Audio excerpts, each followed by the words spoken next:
we start Sunday. Saturday we don't have a lot of matches, so we start Sunday 5 matches, and now we divide the main draw of 2 days, Monday and Tuesday, and tomorrow we play the 8 matches for boys, 8 matches for girls, and plus doubles.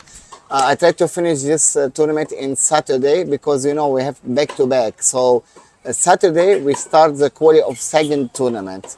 The players are okay, happy in Jamaica. I hope the weather help us, and everything is okay. John, ITF season again, junior season. You have some up and comers, as we've discussed off camera. Maybe some players we'll be hearing of on the ATP and WTA tour in years to come. Your thoughts on what you've seen so far and how things have been going? Well, it's always good seeing the kids out at this age. It's always good to look for who you think could be future stars on the circuits. It's been good. The tournament is certainly well attended. The first couple of days have been very exciting, a lot of close matches. So it's been great. I mean, for me, having a number of boys to the round of 16, we had a upset on the Clark brothers. Kyle upset the number 4 seed today, which is a very exciting match. Kyle Forrester is through.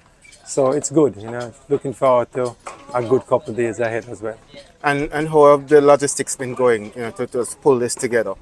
Going very well. I mean, the team has been working hard. Tanas has everything under control, the transport, the hotels. It's been good, but I mean, realistically, I think that everybody here is settling in well. I think they're having a good time, and having the back-to-back events is always good because it allows people to come in and plan to be here for the better part of 2 weeks. So it's certainly exciting. I mean, double started today, which was great, and tomorrow I'm sure is going to be a good day. We have round of 16 in both the boys and girls and doubles, so it's going to be a day filled with tennis.